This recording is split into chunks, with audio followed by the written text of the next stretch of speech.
ओम नमो भगवते वासुदेवाय। ओम नमो भगवते वासुदेवाय। ओम नमो भगवते वासुदेवाय। नारायणं नमस्कृत्य नरं चैव नरोत्तमं देवीं सरस्वतीं व्यासं ततो जयमुदीरयेत्। नष्टप्रायेषु भद्रेषु नित्यं भागवत सेवया भगवतिरुत्तमश्लोके भक्तिर्भवति नैष्टिकी।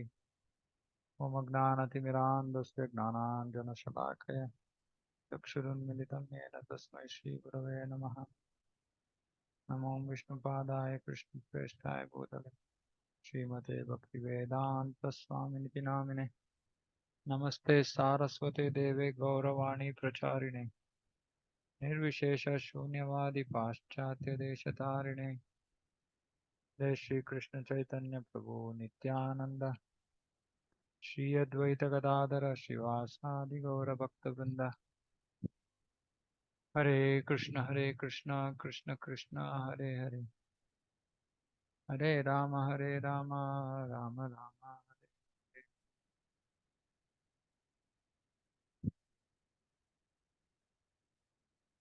Meditation on the form of Vishnu, 328:13.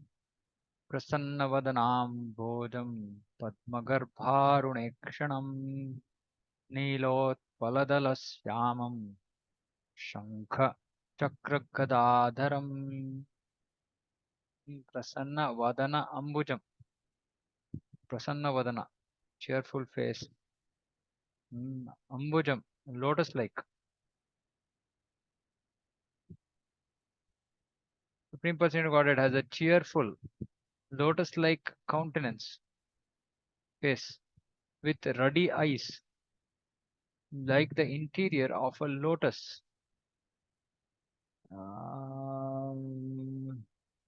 Aruna. Ruddy means Aruna.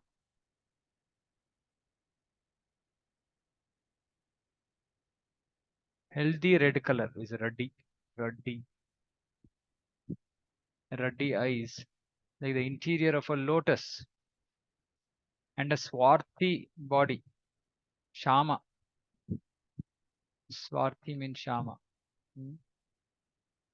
Like the petals of a blue lotus. This blue lotus is the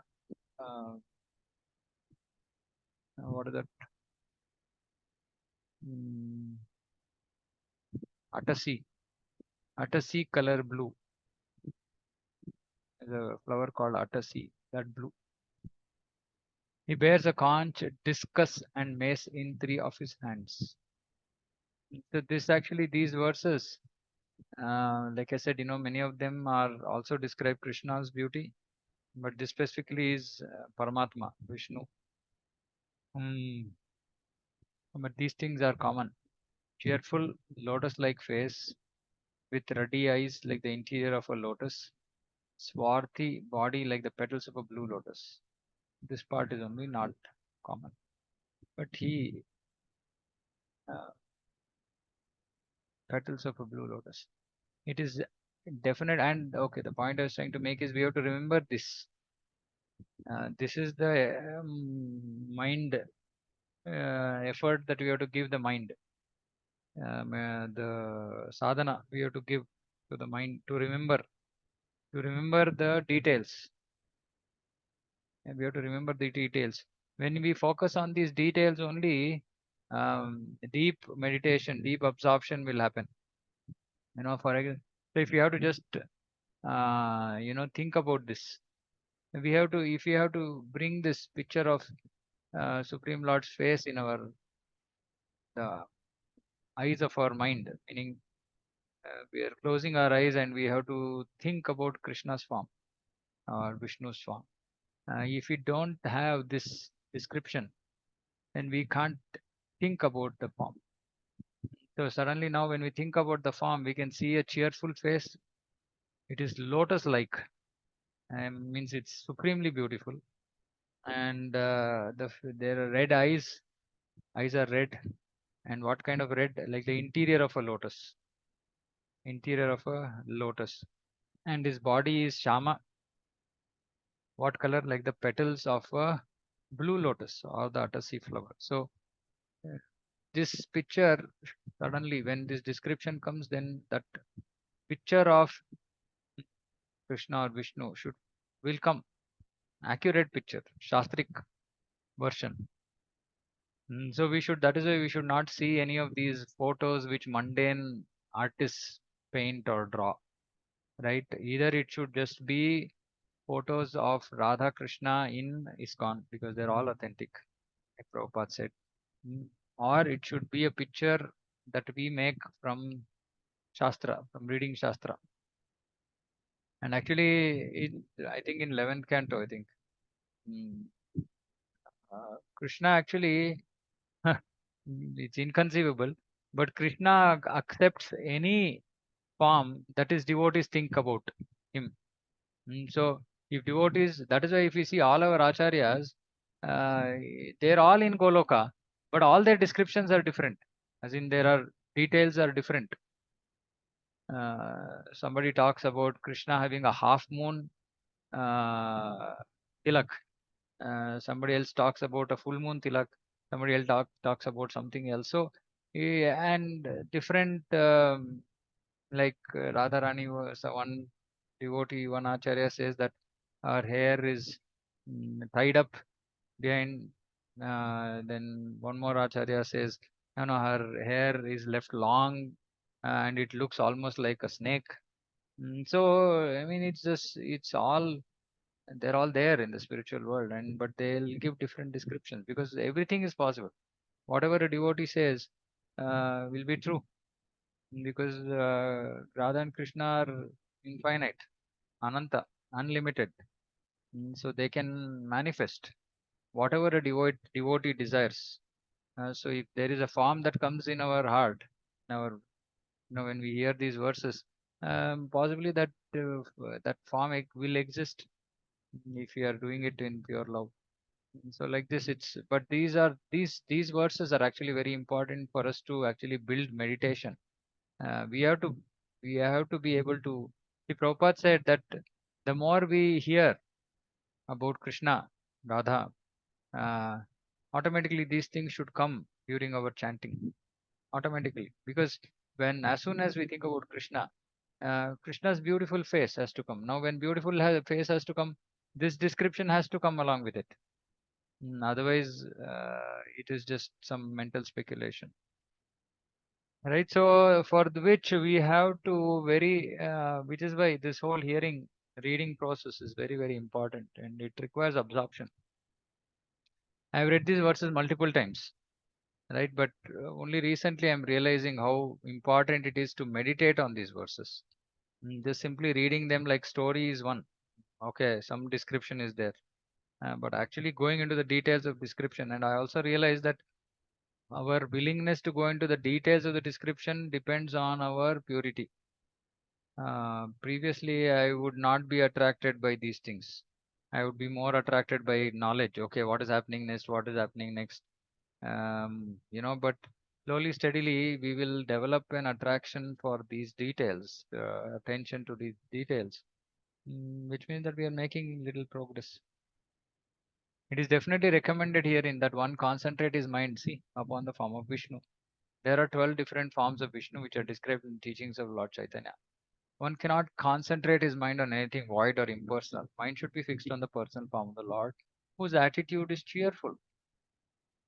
Bhagavad Gita states that meditation on the impersonal or void is very troublesome to the meditator. Those who are attached to the impersonal or void features of meditation have to undergo difficult process because we are not accustomed to concentrating our minds upon anything impersonal. See, this also is so beautiful actually. It's very difficult for our minds to concentrate upon impersonal. Mm. But it's very easy to concentrate mind on Krishna's beautiful form. Uh, so impersonal concentration, actually such concentration is not even possible. Bhagavad Gita also confirms that one should concentrate his mind on the person you got it. Man mana, bhavamad bhakto, man mana. Mind has to be absorbed in Krishna.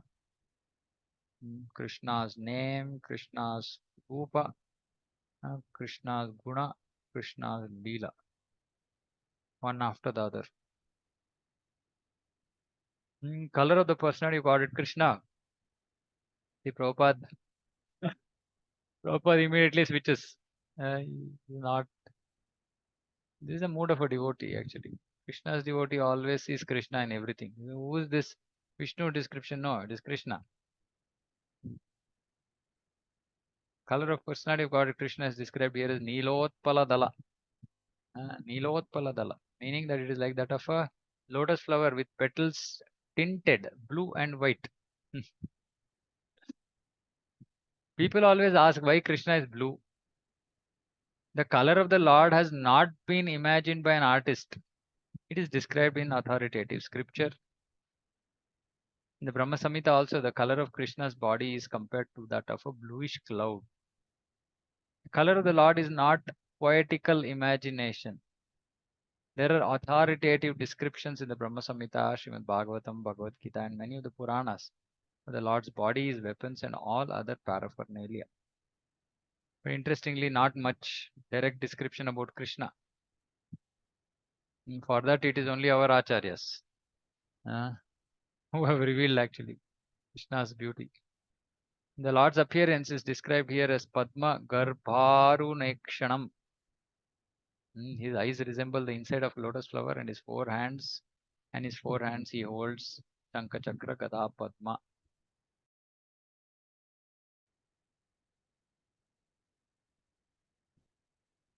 Lasat Pankaja Kinjalka Pita Kausheya Vasasam Shivatsavakshasam Rajat Kaustubhamukta Kandharam. His loins are covered by a shining cloth. Yellowish like the filaments of a lotus. On his breast he wears the mark of Srivatsa, the curl of white hair. Brilliant Kaustuba gem is suspended from his neck.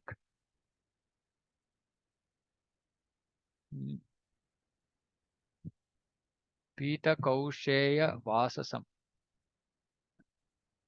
He is wearing a yellow cloth, shining cloth, yellowish, like the filaments of a lotus. So actually, when we are reading Bhagavatam, we have to understand flowers, different parts of flower. Actually, it is a bit crazy. The other day I was trying to understand. Everywhere there's description of whorl and petal. I didn't know what is a whorl, what is a petal, what is a filament. While I studied all this in college, school, parts of a flower. See, and then I was doing this study, saying that what is what. This was a there's a lot of description. So basically, there are four whorls. So petal is this is just a round like what is the arrangement is called petal.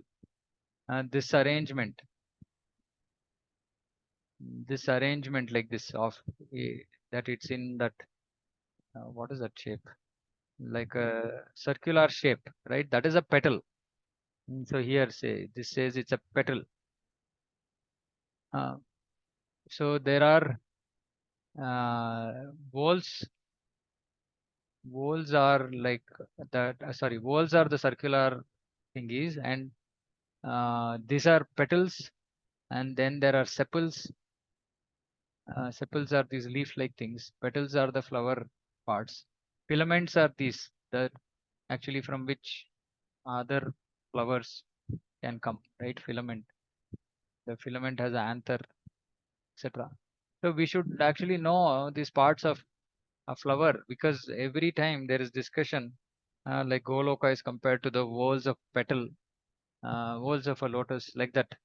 So it's important to understand this. So a typical flower consists of four whorls: calyx, corolla, androecium, gynoecium. I mean, just for information. So there are petals, there are sepals, there are whorls, there are filaments. Different things are compared different parts of the flower. So here, filaments of a lotus. So yellow. So which we should understand that lotus has filaments which are yellowish. On his breast, he bears the mark of Srivatsa, which is Lakshmi Devi. And it's a curl of white hair, a brilliant Kaustuba.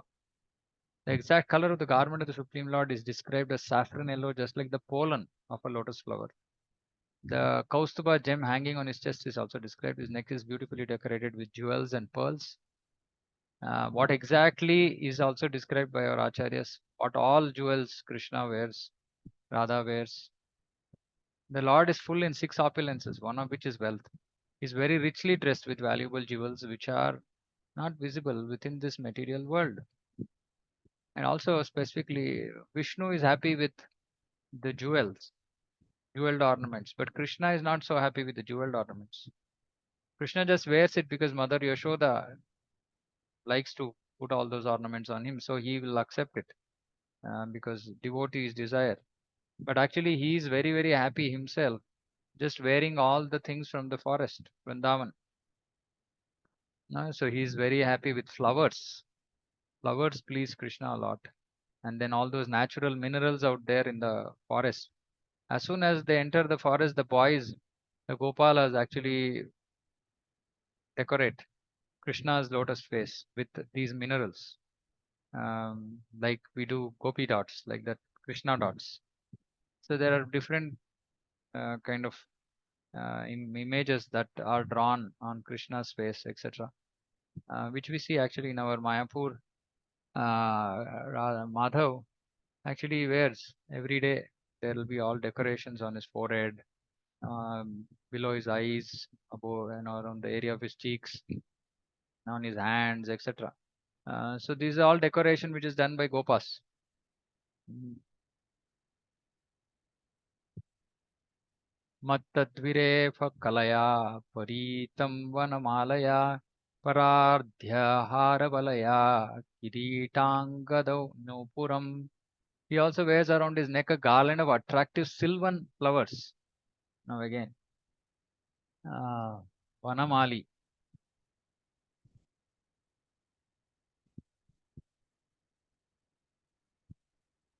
Sylvan means just connected to the woods, meaning forest.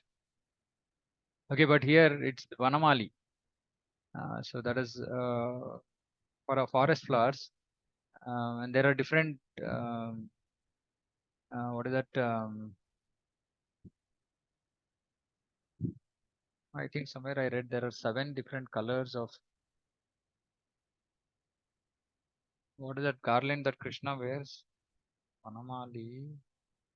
Vajanti Mala. Vaijayanti, yeah. So Vaijayanti, so there are different types of flowers, right? So neck has a garland of attractive forest flowers, but specifically this Vaijayanti that he wears, it has 7 colors. Vaijayanti has 7 colors, meaning 7 colors of, or what can we say, breeds of Vaijayanti looks like, which are all put together in one garland. So it's so beautiful.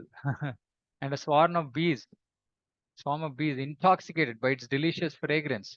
So the flowers of the forest have delicious fragrance. So the bees are always running behind collecting that nectar. So they hum about the garland. Just imagine, Krishna is wearing an attractive flower garland, and then there are bees around him buzzing. Mm. Krishna is not. If a bee comes near us, we'll be running. Uh, but all jivas are parts and parcel of Krishna, and every entity in Goloka is just trying to give pleasure to Krishna. So Krishna actually experiences pleasure. Uh, he's further superbly adorned with a pearl necklace, a crown, and a pair of armlets, bracelets, and anklets. So pearl necklace, attractive garland of forest flowers, um, then pearl necklace, crown, um, and armlets, bracelets, anklets. Now this crown is different for Vishnu, different for Krishna. It's gold, made of gold, various jewels, uh, precious stones, etc. for Vishnu. But Krishna prefers wearing like pagadi, right, headdress And then, of course, then there's a lot of decoration on that headdress with flowers, etc., etc. But yeah, he doesn't wear a crown.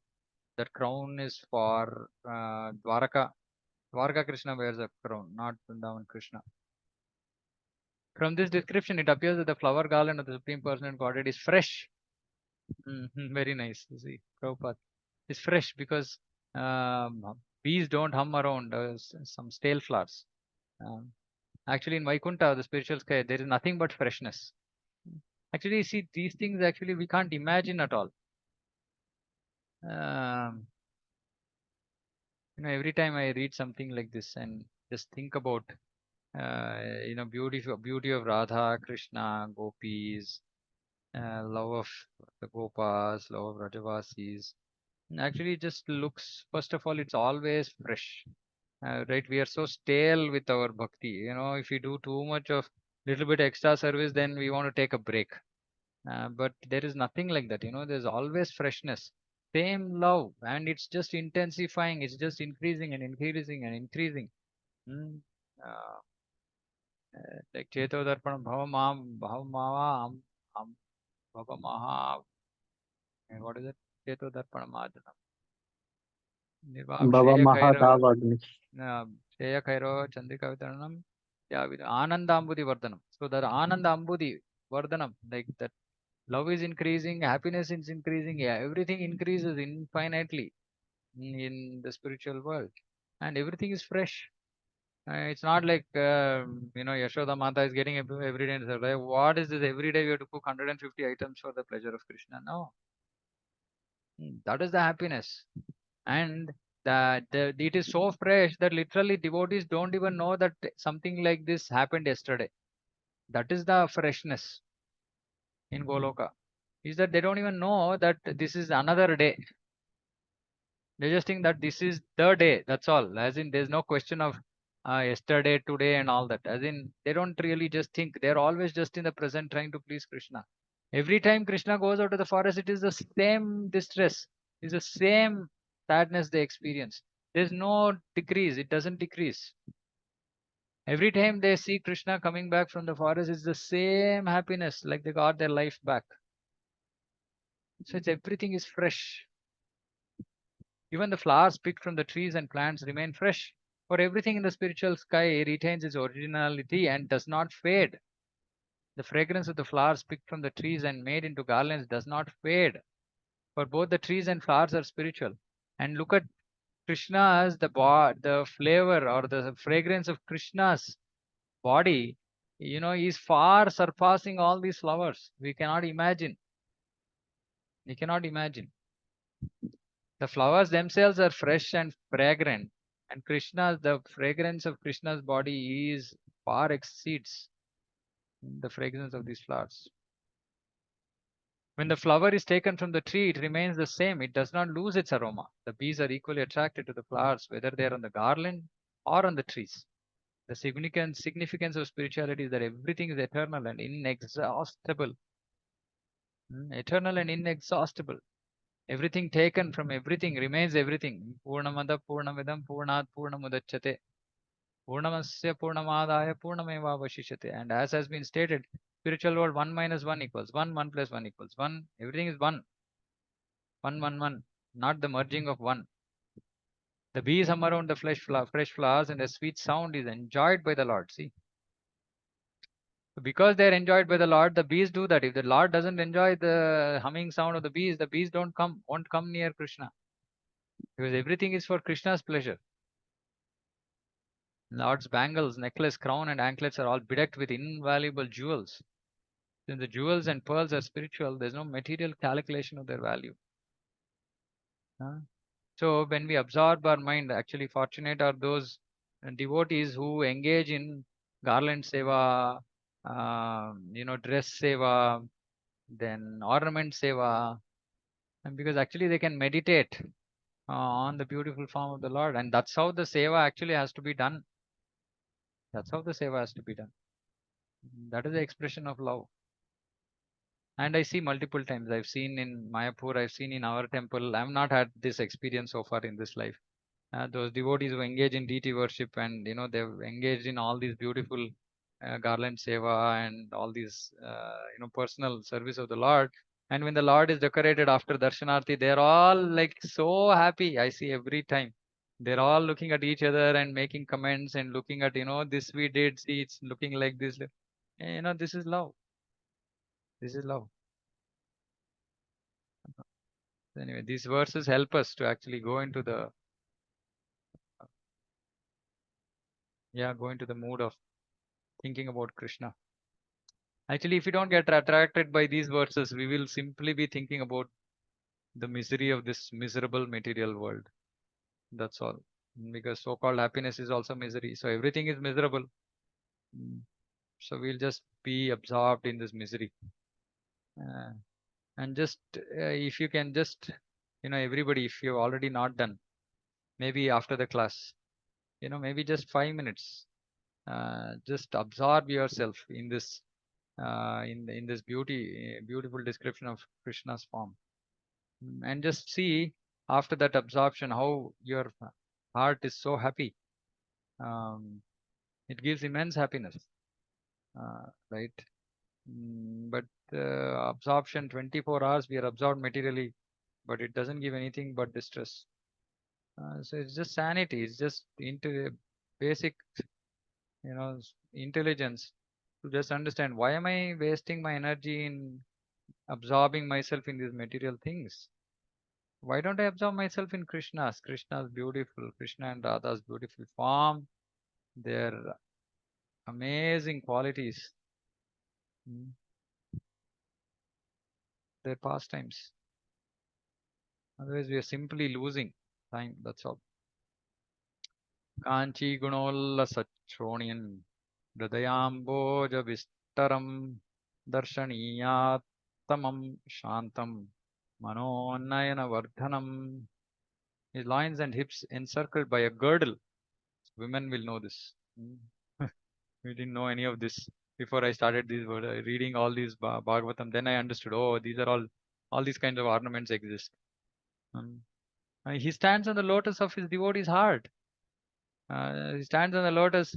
Brahma Samhita says, "Premanjana churita bhakti vilochanena santa sadaiva hridayeshu vilokayanti." Uh, Santa is seeing Krishna is sitting in his heart. He's standing in his heart. He's dancing in his heart. He's going from one place to another place in his heart, which means he's absorbed in Krishna consciousness. He's most charming to look at, most charming. If there's anybody, if you are any material person whom we are charmed with, we can't imagine how much we'll be charmed with Krishna and his serene aspect, serene, very peaceful, it gladdens. That is why whenever our mind is disturbed, we should just simply look at Krishna, Shantam. He's peaceful, happy. Yeah. The eyes and souls of the devotees, they become gladdened, they become happy. Mm. Mana Nayana Vardhanam, gladdening. The word Darshaniyatamam, which is used in this verse, means that the Lord is so beautiful. How do we describe it? So beautiful. So the devotee yogi does not wish to see anything else. This is the beauty of Krishna. His desire to see beautiful object is completely satisfied by the sight of the Lord. Doesn't want to see anything else. What else? What other beauty of this world in front of Krishna's beauty? And just imagine, Krishna is only so beautiful. How beautiful Radharani will be. Because Radharani steals Krishna's heart. In the material world, we want to see beauty, but the desire is never satisfied. Of course, people want to see skin deep beauty. That's all. Mm. Actually, it's not enough if one possesses skin deep beauty, meaning just beauty of the skin. One has to be beautiful at the heart. And Krishna and Radha embody these qualities. They're so beautiful in their qualities. They're so beautiful in their form. They're so beautiful in their pastimes. Madhuradipate Rakhilam Madhuram. Everything about them is beautiful. Sweet. Because of material contamination, all the propensities we feel in the material world are ever unsatisfied. But when our desires to see, hear, touch, etc. are dovetailed for the satisfaction of Supreme Person of Godhead, they're on the level of the topmost perfection. But we have to qualify ourselves for this. This we have to qualify ourselves to touch the Lord. And actually, if you're not Brahmin initiated, we don't have the we don't have the adhikar. See, bhakti is all about adhikar. We should understand this. We can't just barge our way into Golok Vrindavan. Any transgression of rules there will be thrown out. Right? Like Vrinda Devi was just cursed. She had to come down. Right? So we can't just transgress rules. We can't just break rules and just do whatever we want. And whatever rules that we break, they're all generally called seva aparad. And if you don't curb seva aparad, it results in nama aparad. If you don't curb nama aparad, then it results in us losing taste for Krishna. Because we'll end up doing Vaishnava aparad. And when we do Vaishnava aparad, then we are gone. So we want to see beautiful things. This we can do without Brahmin initiation. Hearing, yes, we can do without that. Touching, no. Touching means what? Not directly touching. Even if you are doing Abhisheka directly from our hand through a conch, we are still touching the Lord.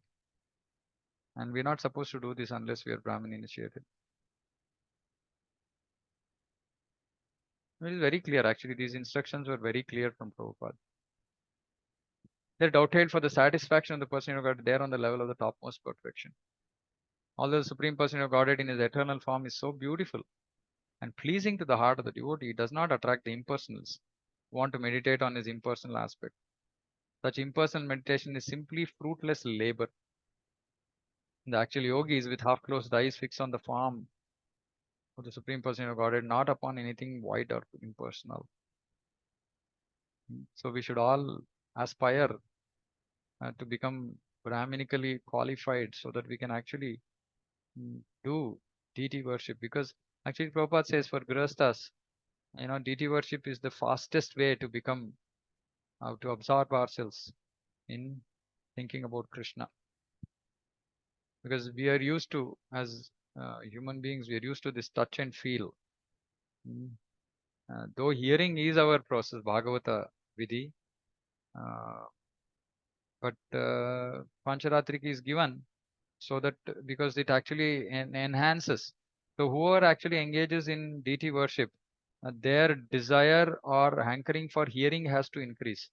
Actually, any aspect of devotion, it has to translate into mental activity.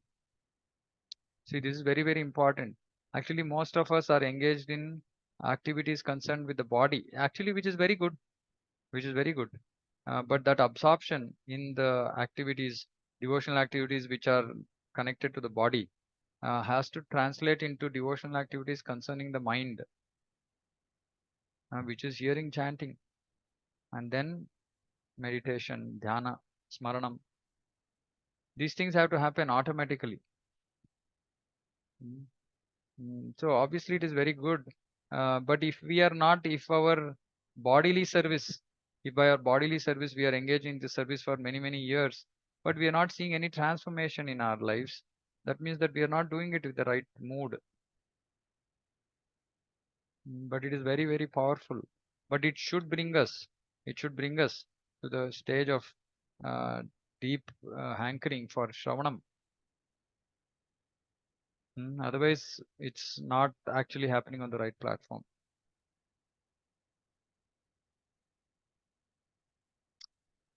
अपि च दर्शनं शश्वत् सर्वलोकनमस्कृतं शन्तं वयसि कैशोरे प्रत्यानुग्रह कातरम्. The Lord is eternally very beautiful and is worshipable by all the inhabitants of every planet. He is ever youthful, Kaishore, uh, and always eager to bestow his blessing upon his devotees. Bhritya Anugraha Kataram. He is very Katara. He's very eager to bestow his blessing. But we have to do things to get his blessing. Huh? Something we have to do. The word Sarvaloka Namaskritam means that he is worshipable by everyone on every planet. There are innumerable planets in the material and innumerable planets in the spiritual world as well. On each planet, there are innumerable inhabitants who worship the Lord. But the Lord is worshipable by all but the impersonalists. In fact, even in Bharatavarsha, in all the uh, various, in Bharata Kanda, in all the various Varshas, including Bharatavarsha, the Lord is worshipped. Lord is worshipped in every nook and corner of his uh, creation, except by atheists, impersonalists. Supreme Lord is very beautiful. The word Shashwat is significant. It is not that he appears beautiful to the devotees, but is ultimately impersonal. Shashwat means ever existing. That beauty is not temporary, it is ever existing, it is always youthful. And Brahma Samhita, it is also stated, Advaitam Achyutam Anadim Ananta Rupam Adyam Purana Purusham Navayamanam Cha. Is one without a second. Yet although he is the original person, he never appears old. He always appears as an ever fresh, blooming youth. In fact, Krishna is very, very mysterious. At the age of Balya Pauganda, Pauganda is 5 to 10, or even early Kaishora, Krishna already manifests. He is like 3 to 4 years ahead of himself, meaning at 11 years he manifests qualities, mm, bodily features of a 14, 15-year-old boy. So he's like, he's more matured than what he should be types. Right? That's his quality, that's his nature. But he's always ever fresh, blooming youth. The Lord's facial expression always indicates that he's ready to show favor and benediction to the devotees. For the non-devotees, however, he's silent. As stated in Bhagavad Gita, although he acts equally to everyone because he is the Supreme Person of Godhead, and because all living entities are his sons, he is especially inclined to those engaged in devotional service. The same fact is confirmed here. He is always anxious to show favor to the devotees. Just as the devotees are always eager to render service unto the Supreme Person of Godhead, Lord is also very eager to bestow benediction upon the pure devotees.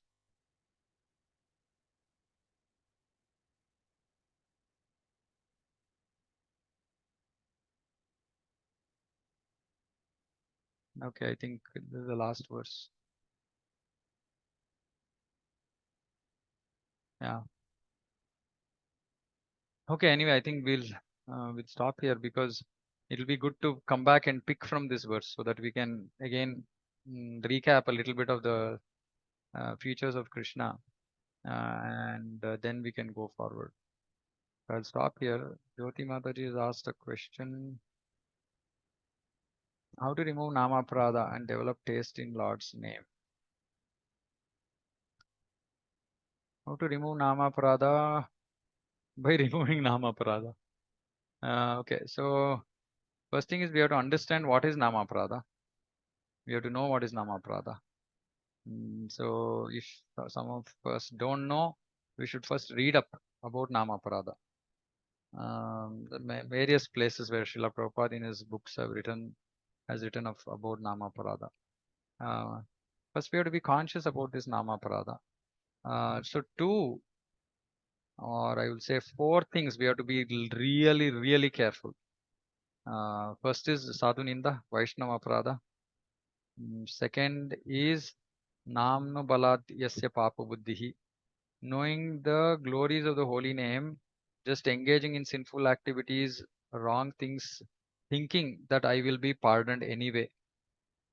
These two offenses result in punishment. The other Namaparadas will not result in punishment. These two result in punishment. Okay, and the punishment depends on the gravity of the mistake.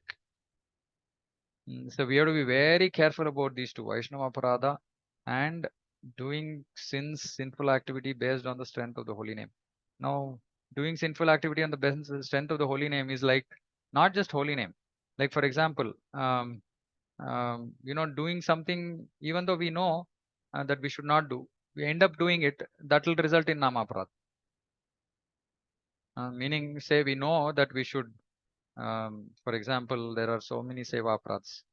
Mm, uh, and if we end up doing anything, even though we know, then that will become a nama aparad. Mm. So doing any activity of bhakti wrongly, even though we know it is not right, results in nama aparad. Okay, it's a indifference, like it's like implicitly it is considered as okay because you know that your offenses will be forgiven by the nama. So that is why actually our acharya say if seva aparada is not uh, rectified, it becomes nama aparada because you know that you should not do, but you still continue to do, then it becomes nama aparada. This one and these two, both of these have punishment. Mm. So we should understand why devotees actually, if there is any suffering in a devotee's life, it just is possibly because of these two. Of course, that is after the stage of Nishta, not before. Before Nishta, we are suffering because of our karma phala only. After Nishta, if a devotee is suffering, then that means it's because of his offenses. Mostly, we can't generalize, but yeah. So these two offenses, we have to be very careful. For Vaishnava Aparadha, what is the remedy? Is to go and fall at the lotus feet of the devotee whom we have offended, criticized. Um, for the other one, we have to do this, and we also have to increase our chanting till the punishment goes. Mm. Now, even if we don't do this, we are stuck in two more. What are those two more?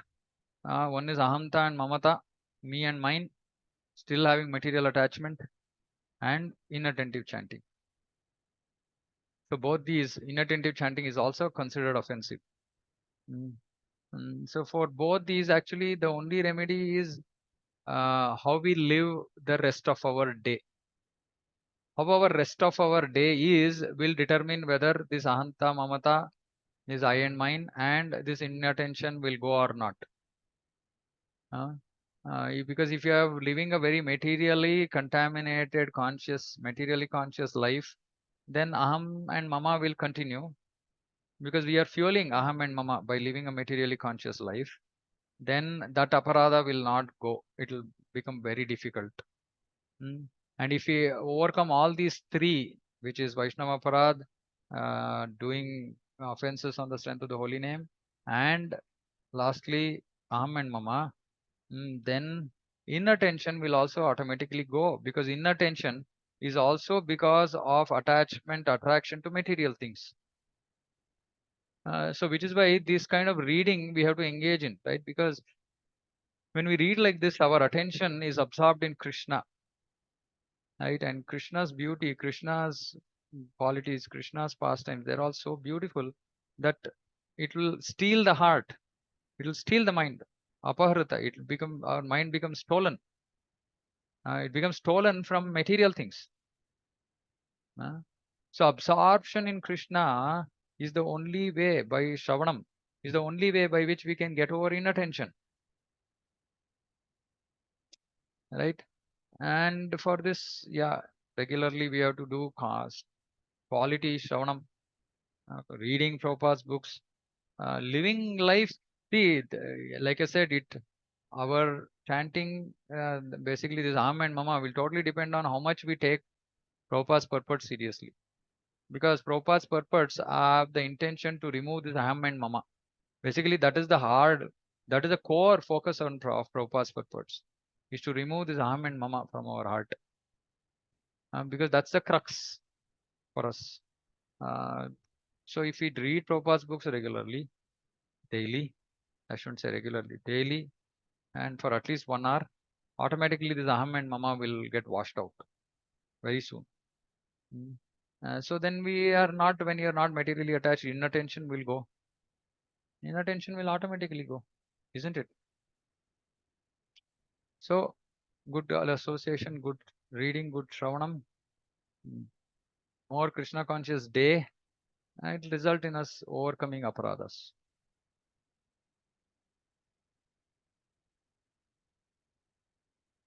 Okay, anything else?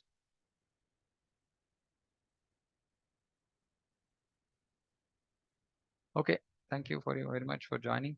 So we will be back on 29th. So 30th, hopefully Gauranga willing, 30th we might restart. Shravanam, I'll message once I'm back, so that we can decide when we can start. Yeah, yes, Chiranjeev, bro. Actually, like you have said about the Dam Aparadh, like uh, mentioning that when we go to these places, but there the more people are in more in bhava than the rules, right, Prabhu? In the Where? these Which dams, places? Which places? like Vrindavan, suppose you just mentioned Vrindavan. I didn't mention Vrindavan at all. Oh, you are in Vrindavan consciousness. That's why you are thinking of Vrindavan. Did I mention Vrindavan in answering Namaparad? I don't think I mentioned Vrindavan answering Like Namaparad. rules No, I more didn't than mention rules. anything. You should always hear what I am speaking. Don't hear something that you want to hear. This is the basic of Shravanam. If we hear whatever we want to hear, then we will never hear what we are supposed to hear. And this is applicable when reading Prabhupada's books also. When Prabhupada is saying something, please try to hear what he is saying. Don't read half of it and then mix it up with something else in our head. It will result in speculation. So I didn't mention anything about Vrindavan. I didn't mention anything about rules in answering Namaparad. Seva Aparad I was talking. Okay, okay. Yeah. Okay. Anything else? Anybody? Okay, we'll close here. Srimad Bhagavatam ki jai, Jagat Guru Shri Prabhupada ki jai. Vancha kalpatarubhyascha kripa sindhu bhavacha patitaha pavane Vaishnavebhyo namo namah. Ananta Koti Vaishnavanda ki jai, Jagat Guru Shri Prabhupada ki jai. Hare Krishna. Hare Krishna, Prabhuji.